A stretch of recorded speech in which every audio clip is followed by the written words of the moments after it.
eh, que hemos sido, a lo mejor sin darnos cuenta, sea de manera irresponsable o de manera eh, fortuita, frente a los graves problemas tanto ecológicos como de capacidad del planeta para sostener un sistema que es cada vez más insostenible. Esta discusión, esta realidad se ha ido posponiendo, el debate sobre ella, y cuando se hace, se ha hecho desde una visión tecno-optimista, tratando de mantener el mismo sistema de valores culturales de producción y de consumo para simplemente utilizar la técnica para reemplazar la matriz energética por otras ante la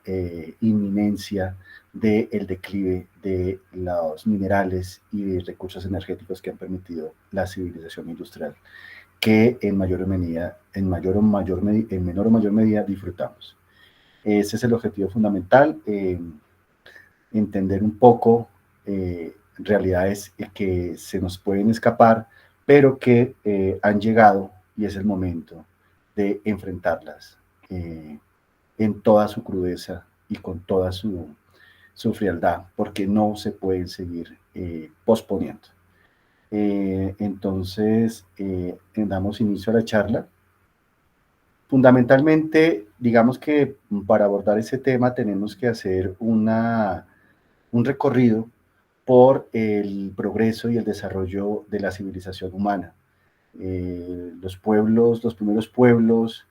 que se organizaron alrededor de la caza y el pastoreo, posteriormente la agricultura, durante milenios,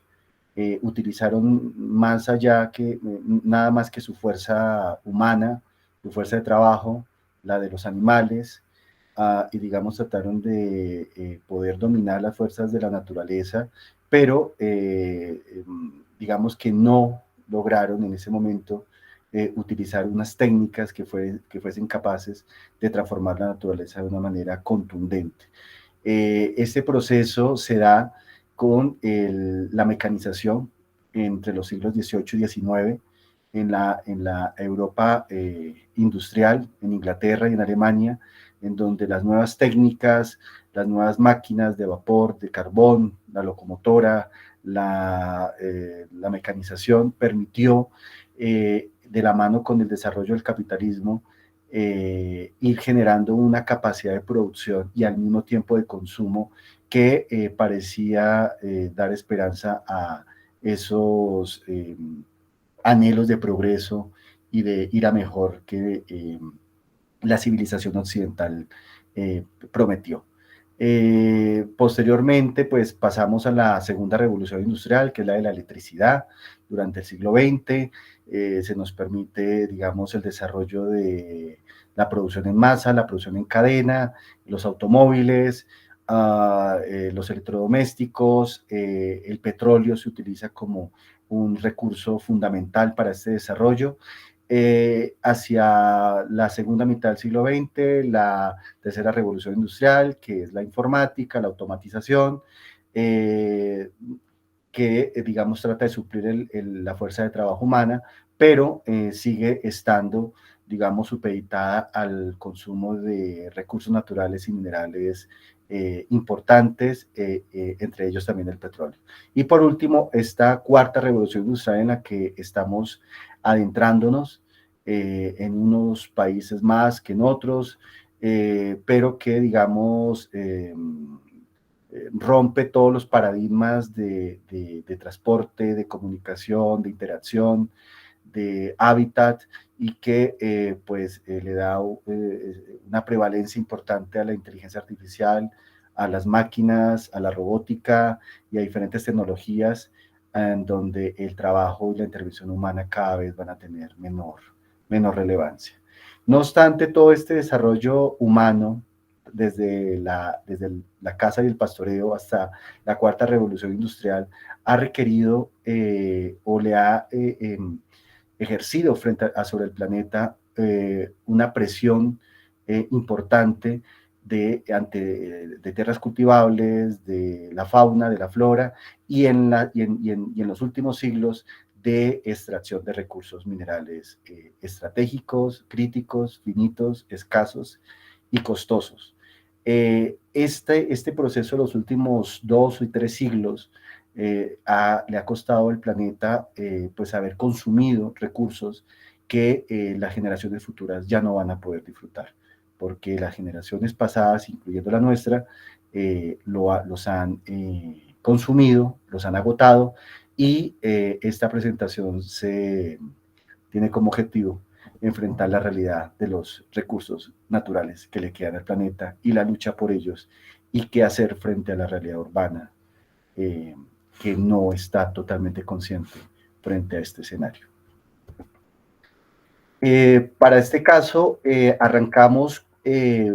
con un informe que fue muy importante en los años 70, posterior a la crisis del petróleo que se dio en esa década, y fue un informe que hizo el MIT bajo la solicitud del Club de Roma para poder comprender hasta dónde el desarrollo económico, en este caso capitalista, pero también socialista, porque la Unión Soviética y los países del bloque socialista también eran países que, aun cuando tenían un modelo económico distinto, también propendían por el crecimiento infinito, por la producción en masa y por la mecanización y la industrialización. Entonces, este informe lo que hace en los años 70, a través de sus investigadores, es hacer un análisis frente a las dinámicas sociales, culturales, de producción, versus la capacidad del planeta para poder suplir, y cuáles serían las expectativas desde ese momento a futuro frente a esas posibles, ese posible agotamiento de recursos que desde ese momento ya se planteaba. En síntesis, lo que el informe nos dice es que la condición humana se ha centrado más en el avance técnico que en un avance cultural de cómo utilizar la técnica. Es decir, ha sido más un desarrollo de tratar de utilizar diferentes tecnologías, investigarlas, desarrollarlas, implementarlas, para tratar de alejarse de la pobreza, de la sobrevivencia, mejorar su calidad de vida, pero a nivel social y a nivel cultural nuestro desarrollo humano ha sido muy poco frente al avance de la tecnología. Los sistemas políticos son incapaces de comprender estos cambios, y esto nos lo dicen ya en los años 70. No tienen esa capacidad, las élites no tienen la capacidad de comprender, no tienen el raciocinio suficiente para comprenderlo, y los problemas, cuando se tratan de resolver, se resuelven de manera local, cuando estos problemas son de carácter global. El mundo en ese momento se enfrentaba a problemas los mismos que tenemos en ese momento, que son un crecimiento demográfico importante, un proceso de industrialización que en nuestra realidad ya no es tanto los países del norte global, sino fundamentalmente de los países emergentes. Una contaminación rampante, unos problemas en la producción de alimentos y el agotamiento de los recursos, y cómo todos estos problemas interactúan y se retroalimentan. El informe concluye que si esas tendencias se mantienen, la capacidad del planeta permitiría mantener esa sociedad industrial hasta dentro de 100 años, es decir, hacia mediados de este siglo, y una vez sucediera, digamos, un colapso del sistema ante la incapacidad material de sostenerlo, lo que se presentaría es una caída sustancial de la población, de la desindustrialización, un proceso de decadencia civilizatoria. Otros problemas, digamos, individuales, como la producción de alimentos, están conectados con la extracción de recursos minerales. Es decir, cada vez, para mantener estas poblaciones, se requieren no solamente de tierras cultivables, sino de otros minerales como fertilizantes y todos los minerales que permiten componerlos. Entonces, cada uno de estos factores requieren de la existencia de otros, por lo cual, si uno de ellos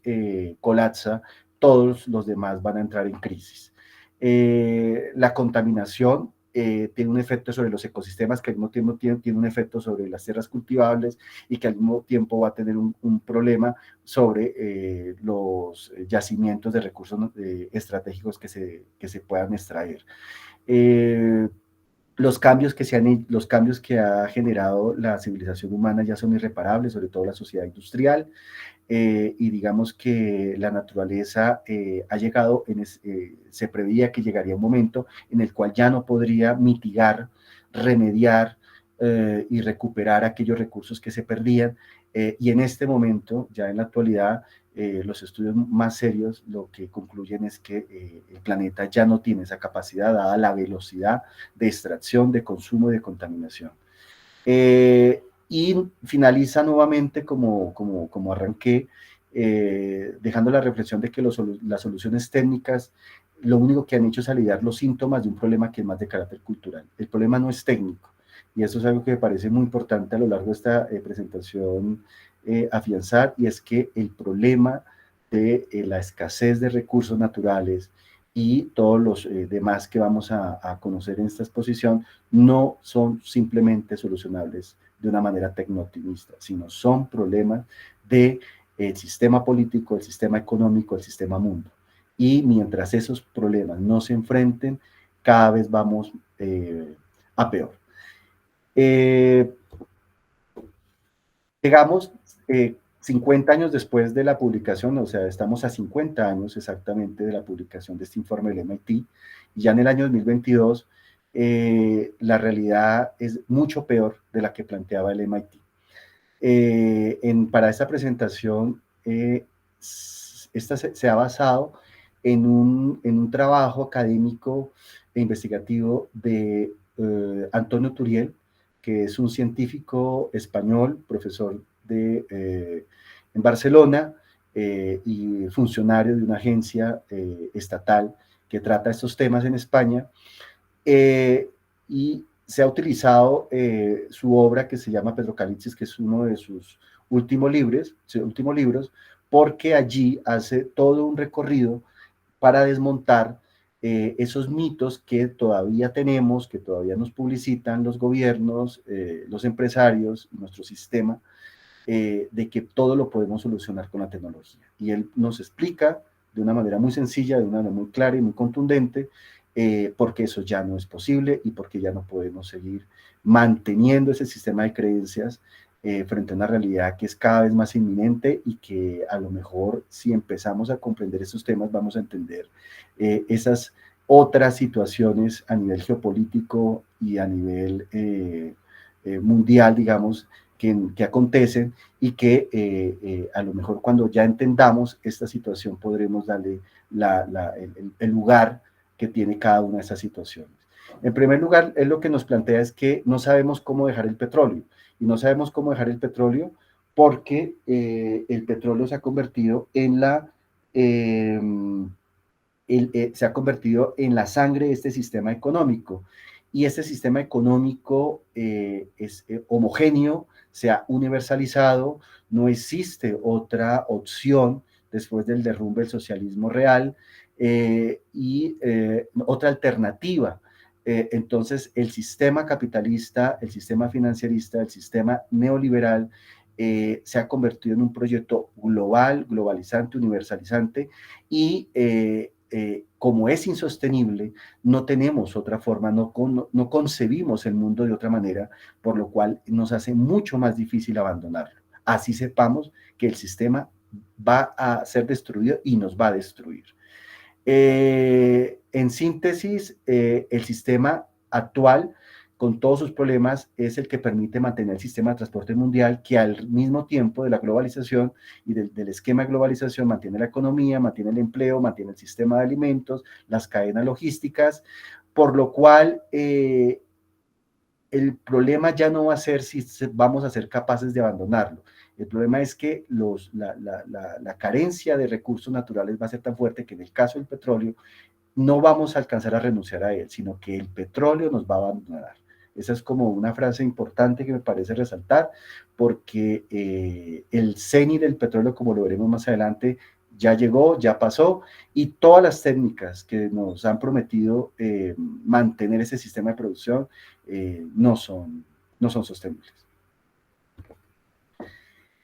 No podemos seguir usando petróleo. ¿Por qué no podemos seguir usando petróleo? Nos expone Antonio Turiel. Porque el petróleo tuvo su peak oil o pico del petróleo en el año 2005 y ha mantenido la producción de una manera leve por medio de otras tecnologías como el fracking, como las arenas bituminosas que veremos más adelante, pero el petróleo barato, el petróleo que permitió el desarrollo de las economías del norte global en el siglo XX, el petróleo que era fácil de extraer, ligero, que permitió el desarrollo del automóvil en Norteamérica y toda esa industria, ese petróleo ha terminado, es decir, esa era ha acabado. Los petróleos que quedan son petróleos cada vez más costosos, petróleos más difíciles de extraer, con una menor rentabilidad para quien invierte en ese negocio, en ubicaciones cada vez más distantes, geopolíticamente más complejas, pero también porque las tecnologías y esos otros petróleos que quedan no alcanzan a suplir el nivel de producción del petróleo ligero convencional. Entonces, lo que nos dice Antonio Curiel es un tercio aproximado de las reservas existentes se pueden extraer. El resto de esas reservas no son posibles de extraer, no existe la tecnología para hacerlo, es muy complejo, son muy profundas, son muy distantes, presentan situaciones de clima, ambientales que hacen muy difícil su extracción y hacen que sea más costoso extraerlos que la energía que le van a proveer a esta civilización industrial. Los costos pues hacen de extracción, hacen que no sea rentable. Para el modelo económico actual hace que no sea rentable ese tipo de producción. Por lo cual no podemos seguir usándolo simplemente porque el petróleo ya ha llegado a su pico y cada año vamos a ver reiteradamente su reducción. De allí las disputas geopolíticas, las luchas, las confrontaciones armadas, militares, entre las naciones más poderosas del mundo por los últimos recursos naturales, en el caso del petróleo. ¿Por qué la fracturación hidráulica no es la salvación? Porque la fracturación hidráulica o fracking es una tecnología que requiere primero muchísimo dinero, muchísimas inversiones. Segundo, necesita de muchísimos pozos para poder suplir un pozo tradicional de petróleo convencional. No es posible llevarlo, masificarlo por sus mismos costos y por su complejidad. Tercero, es altamente contaminante y requiere de otros recursos como el agua, como otros minerales, como diferentes, digamos, sustancias que se aplican en el agua para poder calentar las rocas y diluir el petróleo, que lo que hace es que requiere también de otros minerales que también escasean. Es decir, es una fuente, es un medio de producción de petróleo que no es sostenible porque necesita de otras fuentes que también entran en un momento de decaimiento. Es una solución más de carácter temporal y lo que promete pues es una ruina en medio de una gran burbuja especulativa, sobre todo en el caso de Norteamérica, porque al final pues el negocio simplemente no es rentable y no va a poder suplir la demanda de los países del norte fundamentalmente. ¿Por qué tampoco los petróleos extrapesados no son la solución, como los petróleos de Canadá o de la cuenca del Orinoco en Venezuela? A pesar de que existen enormes reservas, Venezuela es uno de los países con las mayores reservas de petróleo, esos petróleos son muy difíciles de extraer y de refinar. Los petróleos de la cuenca del Orinoco son petróleos que necesitan de otras sustancias para poder convertirse en diésel o en queroseno, en otro tipo de sustancias, por lo cual, al igual que el fracking, no es una tecnología ni es un producto, como en el caso del petróleo convencional, que se pueda utilizar fácilmente y por ello eleva los costos de producción y hace que el negocio no sea rentable y de allí pues que ese petróleo realmente no pueda extraerse como en los medios de comunicación a lo mejor podemos a veces, se nos puede hacer pensar. También es altamente contaminante, está en lugares muy difíciles, como en el norte de Canadá, en la cuenca del Orinoco, en lugares en donde es muy difícil por condiciones ambientales extraerlos, y pues nunca va a superar un pequeño porcentaje, alrededor del 4 o 5% de la producción mundial. Entonces su participación siempre va a ser marginal, y va a ser utilizado nuevamente como una medida desesperada por mantener ese sistema. Los petróleos de aguas profundas, más allá de la plataforma marítima, o bajo el océano Ártico, tampoco son la solución. ¿Por qué no son la solución? Nuevamente, por las condiciones ambientales, las condiciones físicas hacen que su desarrollo, que su producción, que su transporte y logística lo haga costoso, difícil. Necesita de muchísimos recursos materiales y también de recursos económicos para poder desplegarse. Son difíciles de extraer, son peligrosos, tienen una vida útil muy breve, y digamos que al igual que los que hemos mencionado, son soluciones temporales, soluciones desesperadas, y falta muchísimo tiempo para poder garantizar que esos yacimientos se puedan desarrollar plenamente. Los biocombustibles, lo que nos dice Turiel es que los biocombustibles pues tienen infinidad de problemas. Uno de los más importantes es que está acabando con las tierras cultivables para dejar de alimentar a los seres humanos para alimentar a las máquinas. Es una contradicción totalmente absurda y totalmente triste, digamos, que se estén utilizando millones y millones de hectáreas en Brasil o en Indonesia o en infinidad de países para alimentar a las máquinas. Es poco eficiente, requiere de grandes hectáreas muchísima extensión de tierra y requiere de una maquinaria que al mismo tiempo necesita de petróleo y de otros recursos naturales para poder mantener esa maquinaria de extracción, de logística, transporte y llevarlos hasta donde sus demandantes lo requieren. Está comprometiendo la seguridad alimentaria del planeta en un momento en donde las tierras cultivables por temas de cambio climático están haciendo que se estén reduciendo cada vez más, estén siendo cada vez más explotadas, más degradadas por los fertilizantes. Entonces va en contravía de la seguridad alimentaria que este siglo nos presenta. El carbón y el gas natural, aun cuando son los dos recursos que todavía tienen una capacidad de extracción importante, su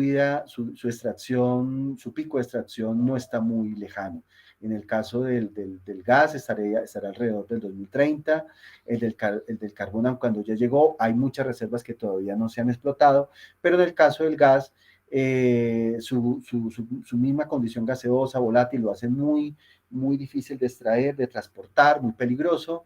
Su ubicación, su localización hace que haya unas luchas geopolíticas importantes que impidan su desarrollo, su distribución, y se está utilizando más como una medida intermedia, alternativa de mitigación, sobre todo lo estamos viendo en este caso a nivel de la Unión Europea, para tratar de remediar esos vacíos que tienen en los saldos de petróleo. En el caso del carbón, pues las reservas están en lugares que nunca se habían explotado, entonces son lugares cada vez más distantes, difíciles, a nivel ambiental, condiciones ambientales ásperas, difíciles, por lo que hace que su transporte y explotación sea cada vez más costosa. Además, por sus condiciones físicas, implica una mayor nivel de contaminación y de degradación ambiental para el planeta. La energía nuclear, aun cuando pareciera que fuera una fuente fiable y confiable de energía eléctrica, lo que nos dice Turiel es que así como el petróleo, el gas y otros recursos minerales se han llegado a su pico del petróleo, a su pico de producción, perdón, el uranio, que es la fuente que permite mantener estos reactores en funcionamiento, también ha llegado. Es decir, el uranio está ubicado en ciertas zonas del planeta en donde su producción desde el último siglo, debido a la carrera armamentista y también al potencial energético que tenían las plantas nucleares, ha hecho que las fuentes de uranio se hayan agotado, se estén agotando, y el uranio que queda es un uranio que está muy, digamos, en lugares muy particulares, como Rusia, como algunos lugares de China, de África, por los cuales garantizar su control por parte de ciertas naciones es cada vez más difícil. Aparte de ello, la electricidad, que es lo que realmente generan, no puede suplir la demanda de energía de esta sociedad industrial. La electricidad realmente representa entre un 15, 20, 25%, dependiendo de los países, nos explica Turiel, a nivel doméstico, a nivel de transporte, pero el resto de la energía requerida para la maquinaria digamos, está conectada con la demanda de combustibles fósiles, por lo cual la energía eléctrica todavía no tiene la capacidad de suplirlo ni de electrificar toda la economía, o al menos este sistema económico. La energía hidroeléctrica, muy similar a lo que hemos mencionado de la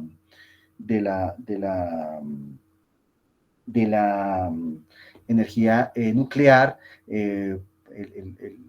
vector que entrega, que es la energía eléctrica, no puede suplir la demanda de energía de este sistema industrial. Tiene problemas, ya presenta problemas de colmatación de las cuencas de las cuales se alimentan estas represas hidroeléctricas. Es una tecnología que lleva ya casi 100 años de explotación, por lo cual no tiene perspectivas de expansión. Y al igual que las otras tecnologías y fuentes de energía, también requiere de muchísimos otros minerales para mantener esas presas, como los concretos, como los cementos, y otros minerales estratégicos para mantener las poleas, para mantener todos sus sistemas mecánicos, por lo cual no son sistemas neutrales, son sistemas que necesitan de otros recursos para mantenerse. Y en medio de un proceso de escasez, pues va a hacer que este tipo de tecnologías no tenga capacidad de expansión. Las energías renovables, que pareciera que fuera la única fuente que nos quedaría, efectivamente es la única fuente que nos queda: acudir a las fuerzas de la naturaleza, a la energía eólica, a la energía solar, a la biomasa, y otras técnicas y tecnologías existentes. Pero lo que no es posible, y nos plantea Turiel, es utilizar las energías renovables para mantener el mismo sistema de producción y consumo. Eso es lo que no es posible. O sea, no podemos mantener el sistema de producción y consumo del norte global con aerogeneradores eólicos y con paneles solares. Es imposible. O sea, no es posible. La capacidad de energía eléctrica se ve muy golpeada por las condiciones ambientales, por los vientos, por la capacidad de asolación, por su transporte. Es poco constante, no es permanente, tiene problemas de alternatividad. También está ubicado en condiciones ambientales muy difíciles, como el océano, o zonas muy, muy, muy puntuales, en donde las condiciones naturales permiten tener una buena fuente de energía, por lo cual hace que su implementación sea muy limitada. Y además porque los minerales para construir esos paneles solares, para construir esas aspas eólicas, son también producto del petróleo, de plásticos, polímeros, metales, diferentes minerales que, como ya lo hemos mencionado, están en un proceso de decaimiento y de escasez. ¿Por qué la eficiencia, el ahorro y, en síntesis, el capitalismo verde no funciona, no va a funcionar y no es la solución? Primero, porque es una contradicción total. El sistema capitalista es un sistema basado en la extracción, en la producción, en el consumo y en el desperdicio. Es decir, se requiere, para mantener el sistema, estar consumiendo, produciendo y consumiendo de manera constante, de manera lineal. Es una economía lineal, diferentes materias primas para mantener el sistema a flote. Eso en medio de una realidad de escasez de recursos, en donde se requiere optimizar los pocos recursos que quedan, en donde tiene que haber un cambio total de la economía y de los sistemas. Pues esto simplemente no es viable. simplemente no es viable, es más un mito y es más un anhelo de aquellos que se niegan a entenderlo y que no quieren dar el paso para cambiar el sistema. Por lo cual, digamos que la sostenibilidad energética es más un mito, al menos a nivel del capitalismo, más un mito, porque el mismo sistema derrocha recursos que hace que sea totalmente insostenible. No obstante, el costo político de tomar estas medidas y de ser sincero frente a la sociedad es muy difícil de asumir por parte de los líderes mundiales y de los líderes nacionales, porque eso implica un cambio de paradigma tan radical y un costo social, tanto para las clases medias bajas como también para las clases altas, que no todas las sociedades están dispuestas, aun cuando tendrán que enfrentarlo en algún momento. No es posible cambiar, finalmente termina Turiel concluyendo, no es posible cambiar la matriz energética sin cambiar el sistema de producción y consumo. Es decir, el problema no es un problema técnico, no es simplemente pasar de coches de gasolina o diésel a coches eléctricos y pintar todo de verde. No es así de sencillo, es algo mucho más complejo, algo mucho más difícil y algo mucho más peligroso, algo mucho más riesgoso. Es un cambio total de paradigma, de modelo. No sabemos cuál, pero no es de este. ¿Por qué? Porque no existen los recursos para mantener el sistema de producción y consumo. Lo que hemos hecho en el último siglo o siglo y medio, sobre todo en el norte global, es haber derrochado los recursos que duraron millones de años en acumularse en la Tierra y que permitirían mantener una población, las futuras generaciones. O sea, ya se consumió el futuro de las próximas generaciones porque pues este sistema necesitaba de recursos infinitos en un país que tiene límites. Los avances tecnológicos son importantes, pero los avances tecnológicos no tendrán ninguna eficacia si no van de la mano de un cambio cultural, de un cambio de paradigma que supere este modelo económico actual. La producción en masa, el consumo desbocado y el crecimiento infinito ya no son posibles en los países desarrollados, por lo cual solamente queda un margen de unas cuantas décadas en los países emergentes, incluido el nuestro. Es decir, el colapso no ha llegado a todas las naciones por igual. Los países del norte ha llegado primero porque han agotado sus recursos naturales locales mucho más rápido porque se industrializaron muchísimo más rápido. Y segundo, porque tienen un sistema de consumo y bienestar que hace que dependan de una provisión de minerales y de energía,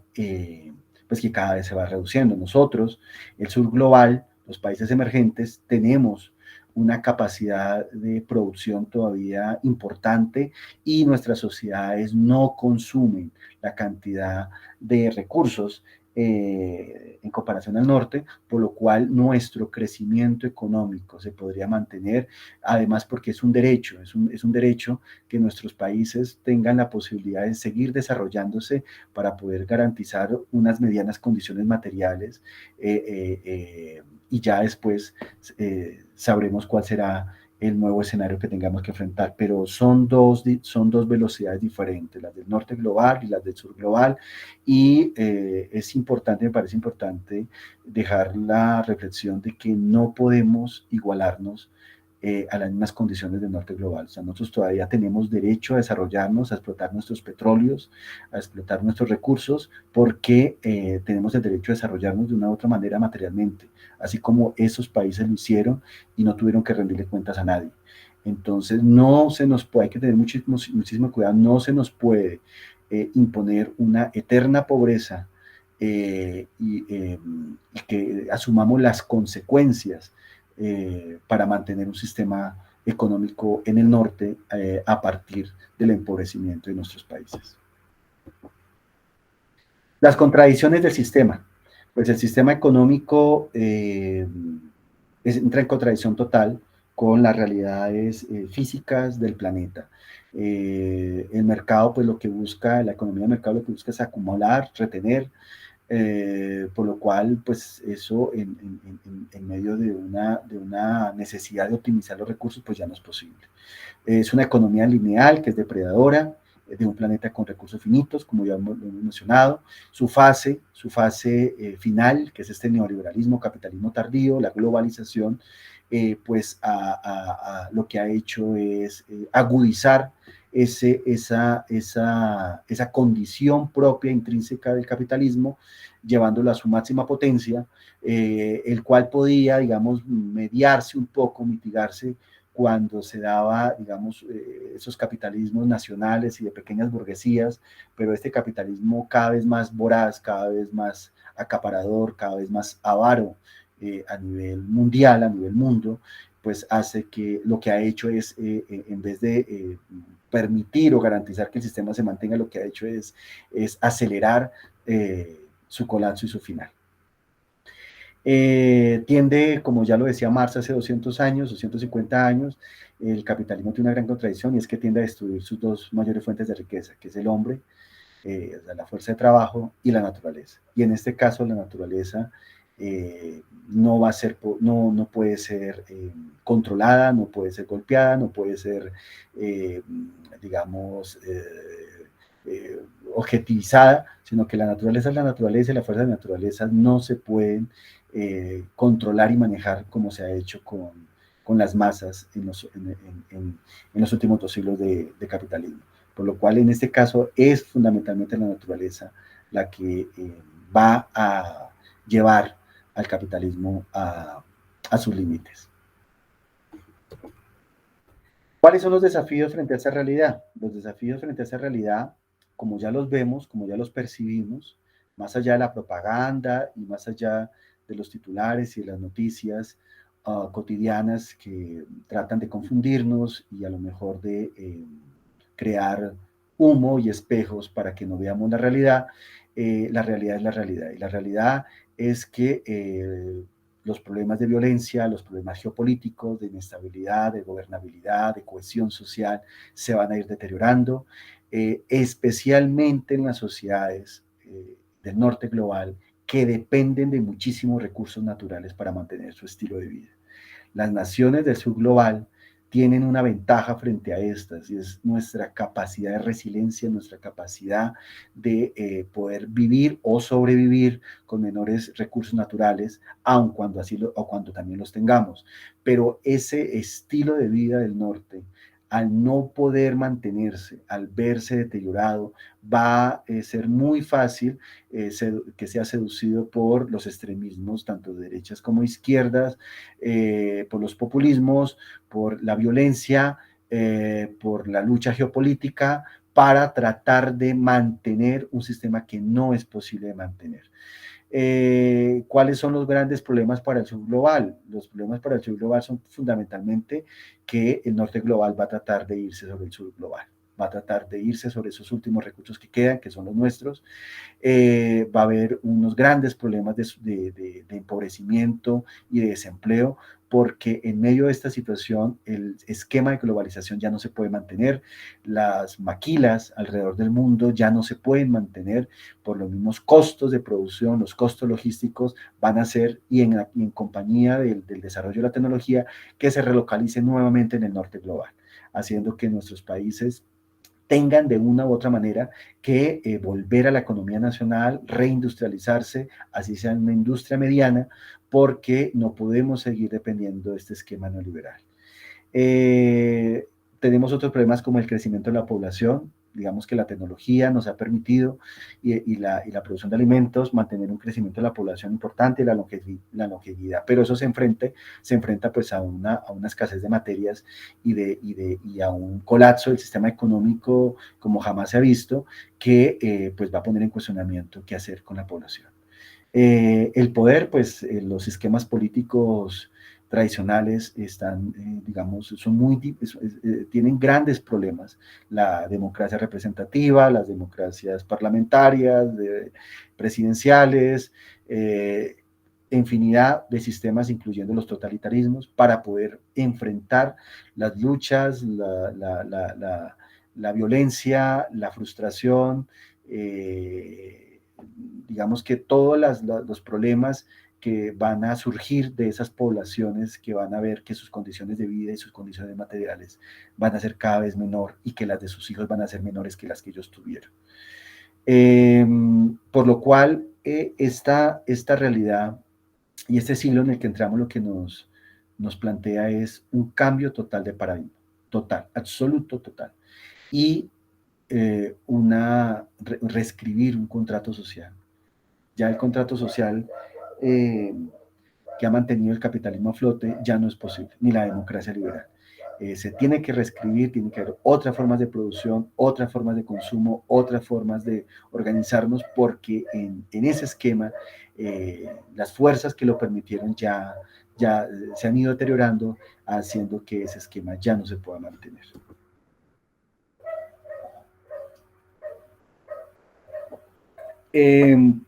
Frente a estas circunstancias,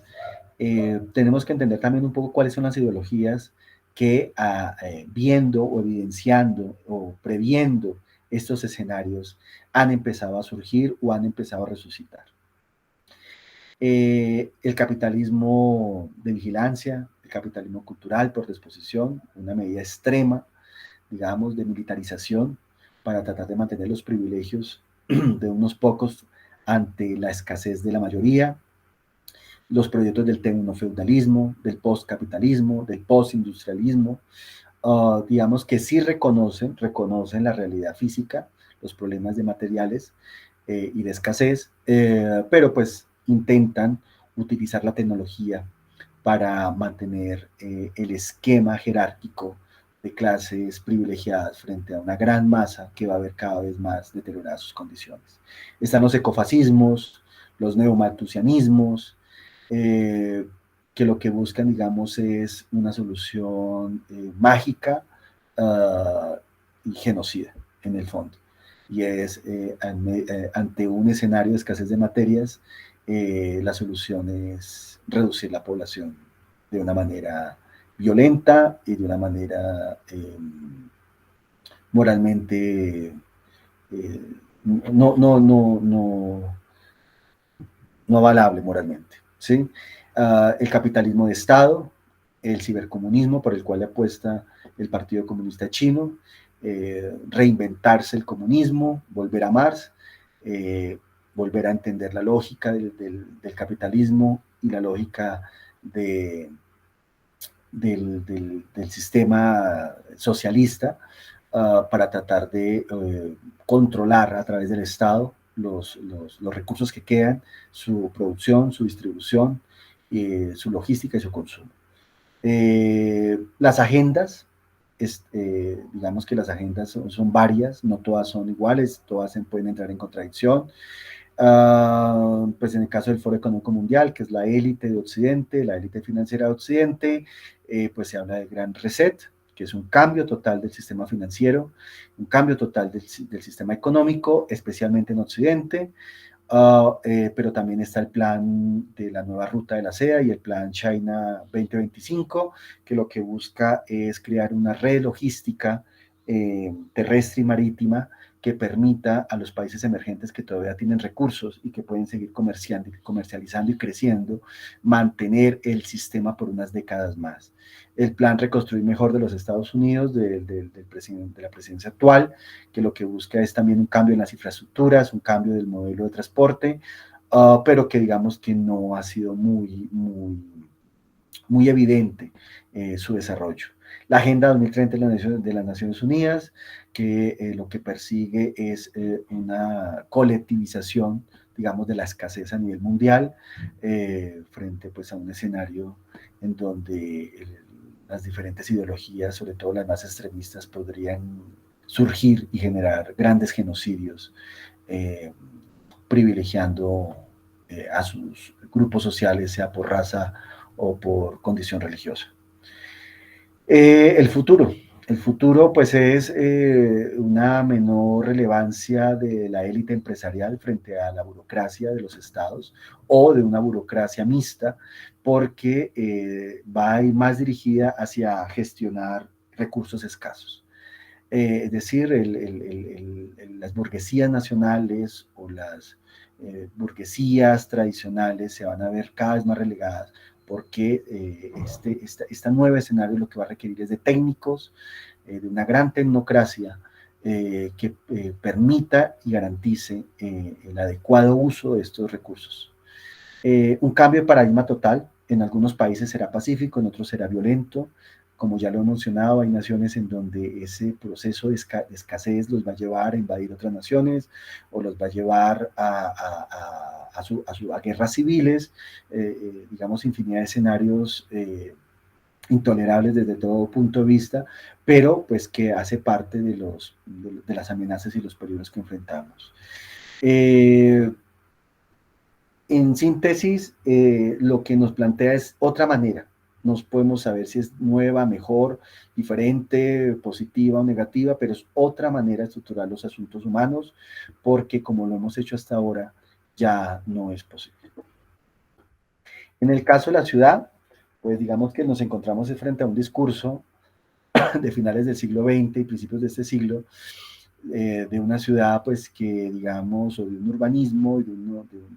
una literatura urbanística que, digamos, compró en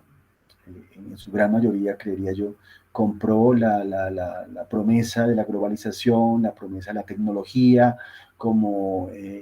aquella que iba a permitir el desarrollo de las ciudades sostenibles, sin adentrarse, sin, digamos, ir al fondo de la cuestión, que era la misma inviabilidad del sistema económico. Por lo cual, pues digamos que proyectos como la Ecópolis, como las ciudades inteligentes, la ciudad postindustrial, la ciudad posthistórica, aun cuando son muy interesantes, muy importantes, todavía les falta muchísimo en el sentido de entender que la condición material para poder desarrollar ese tipo de propuestas y de paradigmas y de proyectos ya no está presente, por lo cual es realmente la discusión sobre la ciudad ya no puede seguir estando sobre la base del eterno progreso de la ilustración occidental, sino sobre un proceso muchísimo más conservador, muchísimo más sereno, menos pretencioso, y en donde las relaciones humanas se transformen totalmente, porque ese progreso eterno y tecnológico que a lo mejor pensamos que se podía llevar adelante, realmente no es posible. En el caso de nuestra ciudad, pues nos encontramos frente a un POT como el que tenemos actualmente, que no es muy distinto en estas cuestiones frente a las últimas propuestas de las dos anteriores alcaldías. Y digamos que justifico eso en que pues siguen apostando por el desarrollo del suelo como si fuese un desarrollo infinito, constante, permanente, para el cual simplemente hay que detonar edificabilidades normativas, licencias, crear las condiciones para que el empresariado desarrolle el suelo, disparar o fomentar la especulación inmobiliaria y digamos toda la economía que está detrás de esta industria, pues esa lógica entra en contradicción total contra la realidad que hemos abordado. Es decir, aquí, digamos, en esta imagen vemos el mapa de tratamientos urbanísticos de la ciudad, donde el 80% de la ciudad es un proceso de renovación constante, de reedificación, de desarrollo en esos vacíos urbanos que aún quedan, pero donde la edificabilidad es fundamental. Es decir, es fundamental seguir edificando, reedificando, construyendo, así las materias primas ya no puedan permitirlo en muy pocos años. También, pues, una ciudad que se expande sobre la sabana,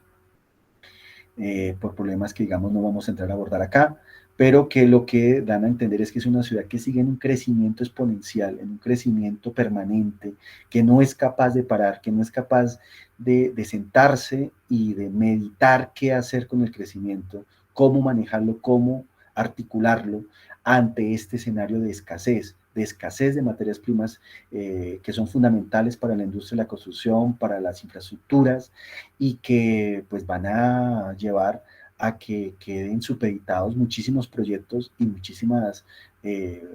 proyecciones del sector inmobiliario y de la clase política y empresarial, porque simplemente no son ya no son posibles de contar con ellas. Entonces, pues la apuesta debe ser un tema de gestión del cambio climático, de gestión de los pocos recursos, un mejor control del crecimiento tanto demográfico como de la edificabilidad, una articulación con los municipios y una palabra que parece que no gusta mucho, pero que cada vez se va a escuchar más, y es de crecer ordenadamente, de crecer. La ciudad se tiene que plantear, ya no es crecer, sino es decrecer. Cómo decrecer ordenadamente y cómo decrecer para hacer una buena ciudad con decrecimiento. A lo mejor el problema de nuestras ciudades no es seguir creciendo, sino es rehabilitar, renovar, remodelar, reciclar, redistribuir la población y las rentas. Es otro problema más allá de simplemente la producción en masa. Los problemas son que pues nuestro crecimiento, el crecimiento económico de la ciudad en el caso, pues, en el caso físico, digamos, está supeditado fundamentalmente al desarrollo inmobiliario y al desarrollo de las infraestructuras, tanto públicas como privadas. Nuestra ciudad depende, nuestra economía depende de una alta participación del desarrollo de la industria inmobiliaria, lo que lleva a una creciente demanda de materiales que cada vez son más escasos, aquí lo vemos en las cifras, cómo va aumentando año a año la demanda de minerales, de hierro, de aceros, de materias primas para los cementos y para los concretos, para las cerámicas, un crecimiento de la edificabilidad desde el urbanismo, de un potencial de edificabilidad, pero que está más dirigido a mantener un sistema de especulación, de rentismo, de acumulación, más allá que de solución real de los problemas de habitabilidad. Y en síntesis también un problema de stock y digamos de infraestructuras, de comercio, servicios que, que se han empezado a no utilizar por diferentes circunstancias, pero que lo que hacen y lo que demuestran es que la ciudad necesita de un desarrollo urbano más de carácter orgánico que carácter mecánico. Es decir, proyectos e infraestructuras que se permitan adaptar a las condiciones cada vez más complejas, bruscas, impredecibles de estas nuevas realidades. En el caso pues de la movilidad, el transporte en nuestra ciudad, digamos que es muy evidente que nuestro esquema es un esquema totalmente ineficiente y que requiere de muchísimos recursos energéticos para mantener la movilidad de la ciudad. Una periferia, como lo vemos en los mapas, una periferia en donde se asienta la gran mayoría de la población y sobre todo las poblaciones de menos recursos, que día a día tienen que viajar horas enteras hasta sus lugares de trabajo, que más allá de los problemas sociales, que en este caso no vamos a abordar, sí necesita o genera la necesidad permanente de recursos energéticos, tanto fósiles como de otras fuentes, para mantener esa población en masa movilizándose de un extremo al otro. Este escenario pues hace que cada vez tengamos que apostar por sistemas colectivos de transporte, queramos o no, con el agravante de que estos sistemas pues realmente se debieron haber desarrollado ya hace varias décadas, porque en el momento en que hemos entrado a desarrollarlos, los estamos desarrollando en un escenario de escasez de materias y de problemas económicos que va a ser cada vez más difícil y costoso poder implementar estas soluciones de carácter colectivo.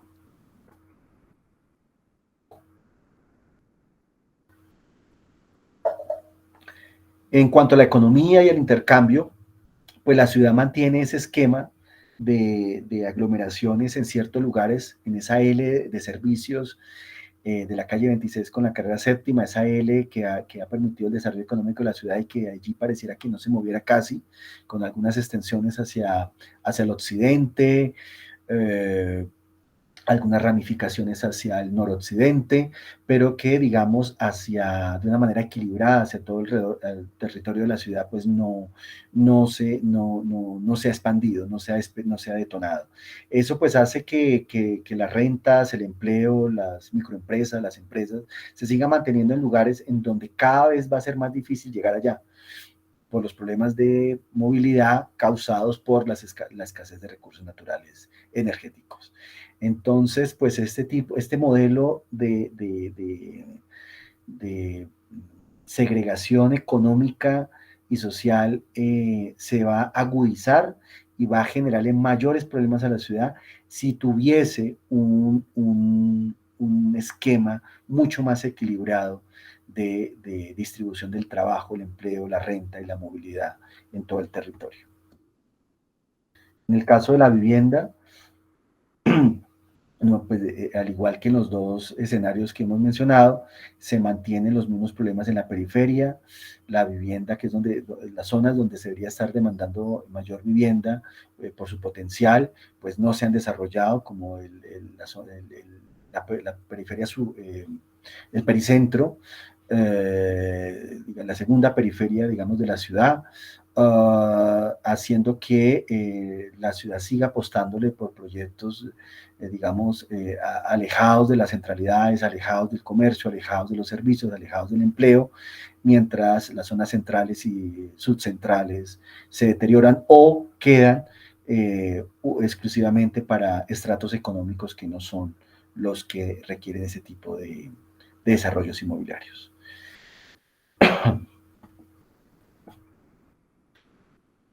En cuanto al empleo, igualmente, el sistema desequilibrado periferia-centro, millones de personas que tienen que viajar de un extremo al otro para poder garantizar su ingreso diario, uh,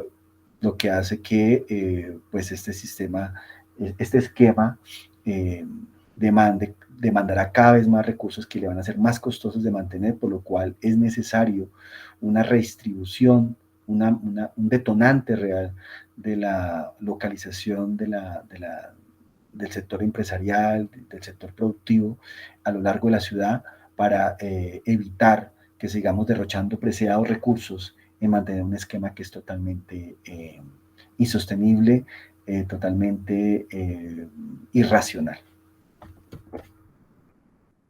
Cuanto a la gobernanza, pues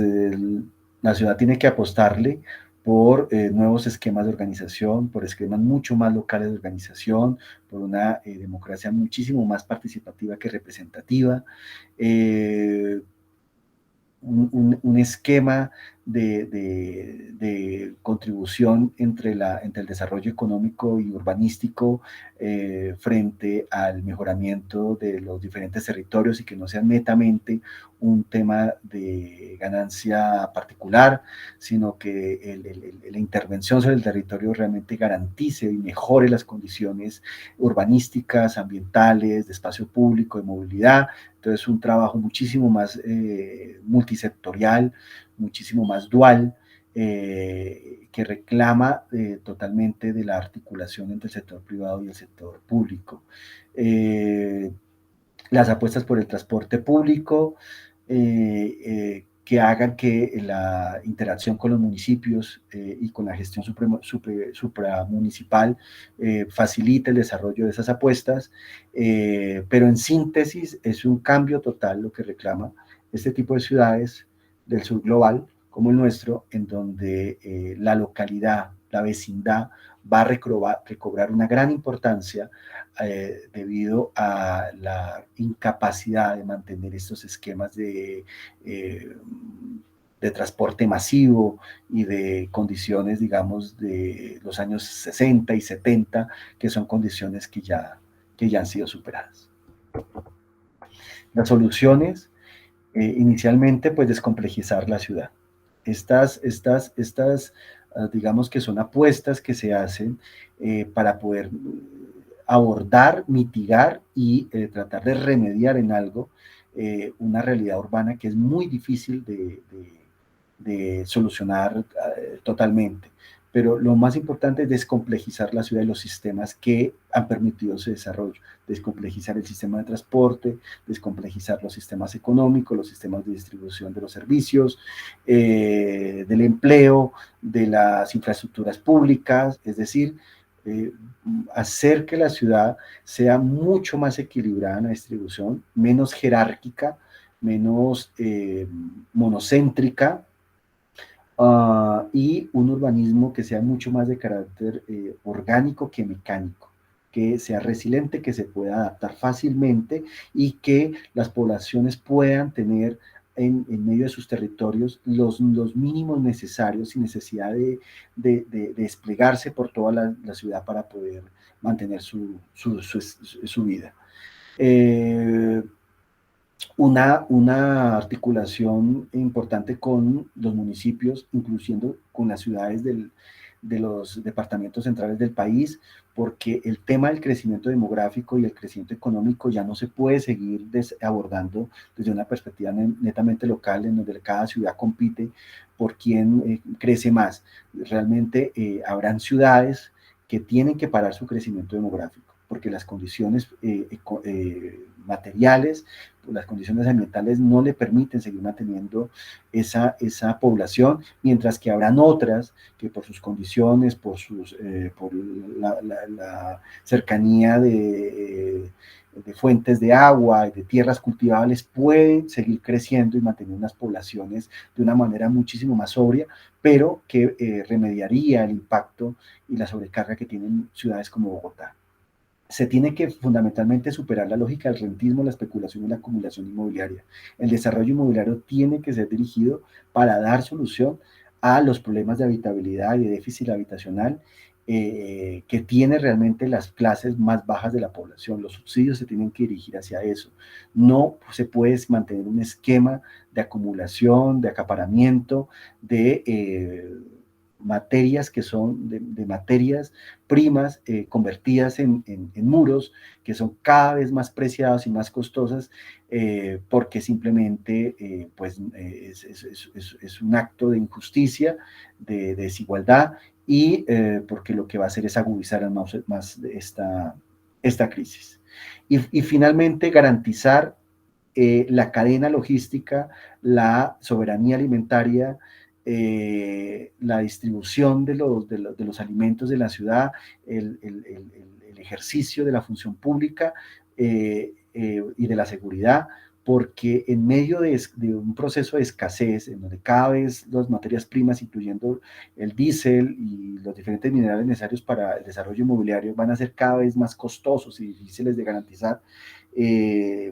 lo que se debe particularmente, más allá de garantizarle los privilegios a algunas clases, es permitir que la ciudad en medio de esa realidad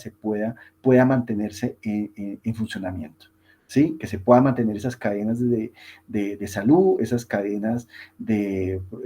aprovisionar los supermercados y las plazas de mercado con los alimentos,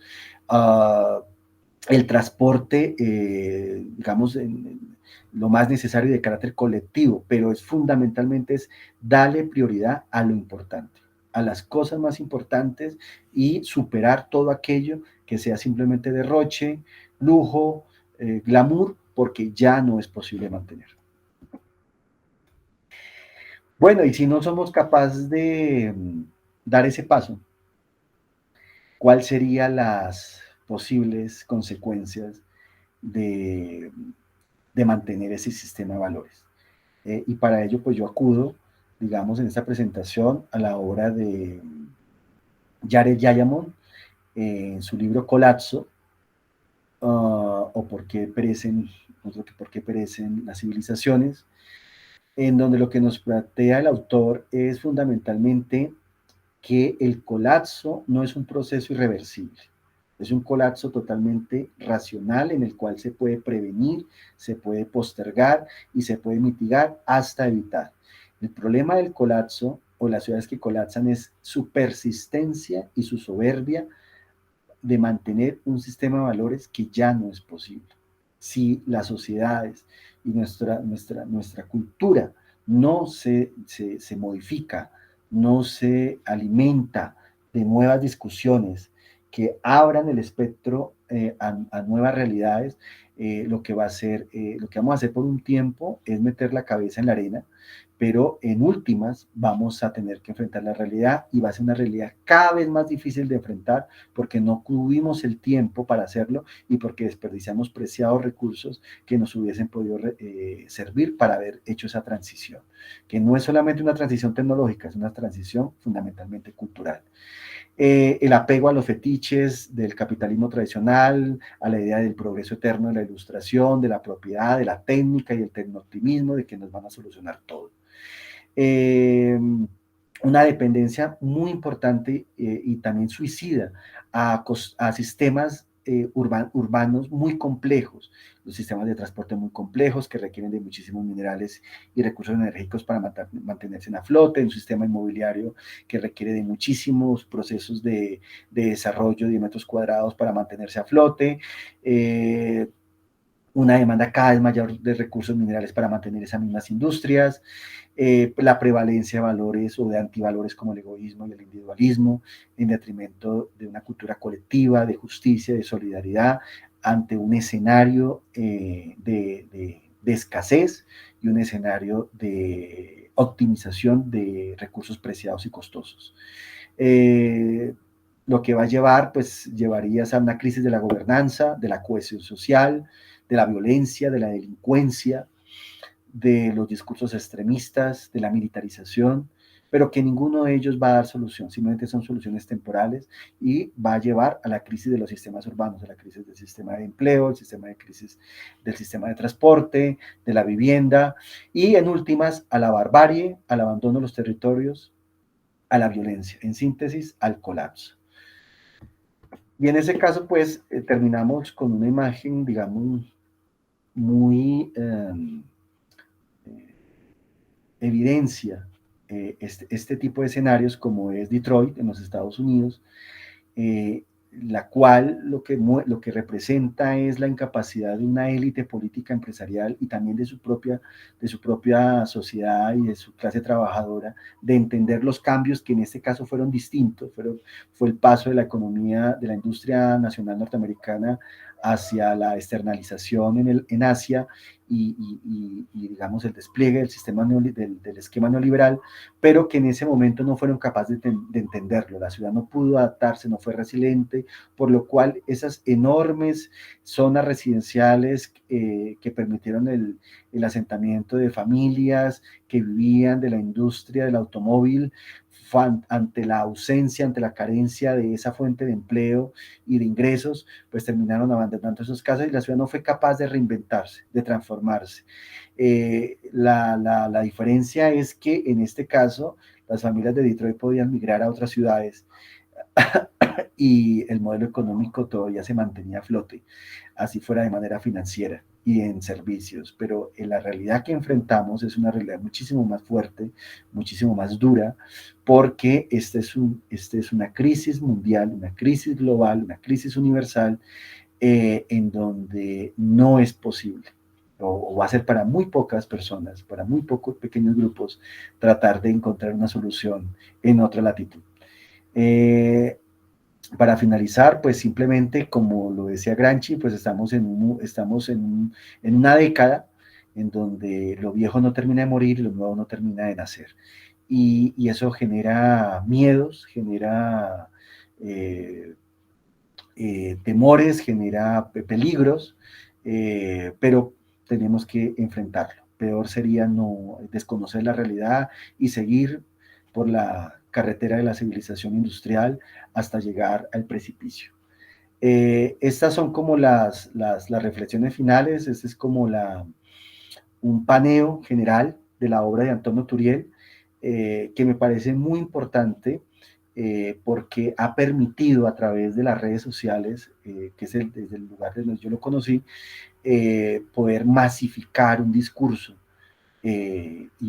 es poco interesante para la mayoría de la población porque le dice realidades que no quiere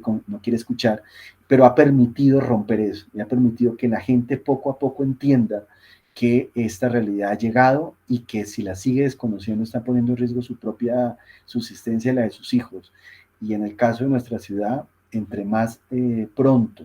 entendamos esta realidad, en medio, como ya lo dije desde un principio, en medio de nuestras particularidades de país emergente, de una sociedad no industrializada, que todavía tiene un potencial de crecimiento, pero que no podemos hacer lo mismo que hizo el norte global, sino tenemos que aprender de esa experiencia para no reproducirla. Eh, Entre más temprano llegue esa discusión y se vea realmente plasmado en los planes de ordenamiento territorial y en los discursos políticos y de gobierno, más vamos a estar preparados y vamos a ser más resilientes para enfrentar una realidad que en muchísimas latitudes del planeta van a generar un costo humano y un costo ambiental eh, importante, que esperemos que no sea nuestro destino. Muchas gracias.